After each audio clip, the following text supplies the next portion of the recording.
एक लड़का था जिसने बस किताब में एक सोने का इनगेट बना दिया, लेकिन जैसे ही उसने वो किताब एक छोटी लड़की को लौटाई, अगले ही पल उसमें से एक असली इनगेट गिर गया। फिर वो अपने रूम में गया और गोल्ड बार्स ड्रॉ करने लगा। उसकी गर्लफ्रेंड को उसकी ड्राइंग्स बहुत बेकार लगी और उसने वो पेंटिंग विंडो से बाहर फेंक दी। लेकिन तभी आसमान से गोल्डन बारिश होने लगी। रास्ते से गुजरने वाले लोग ये देखकर हैरान रह गए। जब उन्होंने देखा कि जमीन पर गोल्ड बार्स पड़े हैं तो सब उन्हें उठाने के लिए दौड़ पड़े। असल में उस लड़के के पास एक मैजिक ब्रश था जो भी वो ड्रॉ करता उसे रियल बना देता, लेकिन उसे खुद इस बात का कोई आइडिया नहीं था। वो ब्रश एक सेलेस्टियल ब्रश स्पिरिट से आया था जो किसी वजह से ह्यूमन वर्ल्ड में भाग आया था और उस लड़के के ब्रश में छुप गया था। लड़का इस जादू से अनजान था और अपनी बहन के इलाज के लिए पैसों की टेंशन में था। तभी एक दिन उसके दोस्त ने उसे एक खुशखबरी दी। एक अमीर सीईओ की तिब्बतन मास्टिफ डॉग गायब हो गई थी और जो भी उसका पोर्ट्रेट बनाएगा उसे $10 लाख का इनाम मिलेगा। लड़के ने सोचा कि अगर उसकी पेंटिंग सीईओ को पसंद आ गई तो वो अपनी बहन का इलाज करवा पाएगा। वो सीधा सीईओ के मेंशन पहुंचा। वहां कोई नहीं था तो उसने ब्रश उठाया और ईजल पर पेंट करना शुरू किया। उसने जैसे ही फोटो देखकर गोल्डन कॉलर पूरा पेंट किया तभी सीईओ और उसका बटलर वहां आ पहुंचे। लड़का डर गया कि कहीं सीईओ गुस्सा न हो जाए और उसकी चांस मिस न हो जाए, तो वो जल्दी से वहां से भाग गया। जब सीईओ ने आगे बढ़कर वो पेंटिंग फेंकनी चाहिए तो उसमें से गोल्डन कॉलर नीचे गिर गया। ये अजीब चीज देखकर सीईओ और बटलर दोनों हैरान रह गए। सीईओ ने अपने हाथ में कॉलर को ध्यान से देखा और समझ गई कि ये वही है जैसा उसने अपनी मास्टर के लिए खरीदा था। उसी वक्त बटलर ने बताया कि पेंटिंग अब ब्लैंक हो गई है। सीईओ को तुरंत समझ आ गया कि ये सब ब्रश स्पिरिट का कमाल है। उधर लड़का मास्टर पोर्ट्रेट हॉल पहुंच गया। वहां उसकी मुलाकात अचानक अपनी एक्स गर्लफ्रेंड से हो गई जो उसे हमेशा नीचा दिखाती थी। एक्स गर्लफ्रेंड एक अमीर सेकंड जनरेशन लड़के को लेकर आई थी जो इनाम के लिए कंपटीशन करने आया था। जैसे ही लड़का अपनी एक्स पर गुस्सा निकालने वाला था तभी बटलर वहां आया और पूछा कि सीईओ के ईजल पर पहले किसने स्क्रिबलिंग की थी। ये सुनकर लड़का टेंशन में आ गया। उसे डर था कि अगर पकड़ा गया तो मास्टिफ की पेंटिंग करने का चांस चला जाएगा और उसकी बहन को अभी भी इलाज के लिए पैसे चाहिए थे। लड़के को नर्वस देखकर वो अमीर लड़का जानबूझकर बोल पड़ा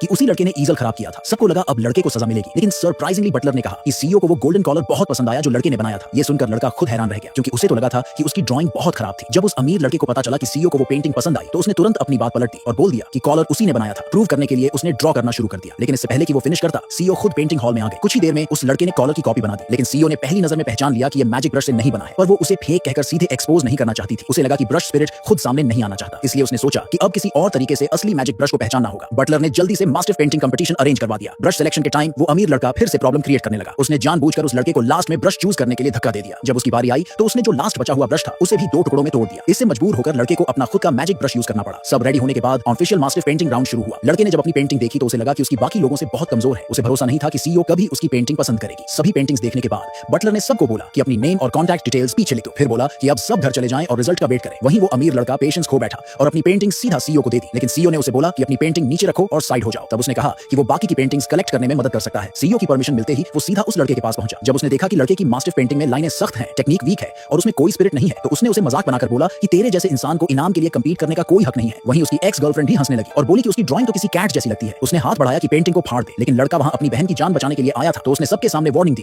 कि अगर किसी ने उसकी पेंटिंग को टच भी किया तो वो खुद से भिड़ जाएगा। उसी वक्त सीईओ ने नोटिस किया कि लड़के का स्केचिंग स्टाइल ठीक वैसा ही है जैसा उसने गोल्ड कॉलर वाली पेंटिंग में देखा था। उसे शक हुआ कि शायद यही वही मैजिक ब्रश आर्टिस्ट है जिसे वो ढूंढ रही थी, लेकिन इसके पहले कि वो उसकी मास्टिफ पेंटिंग ठीक से देख पाती वो अमीर लड़का खुद ही आगे बढ़ा और लड़के की पेंटिंग फाड़ दी। अगले ही सेकंड पेंटिंग और उसमें बना मास्टिफ अचानक हवा से प्रकट हो गए।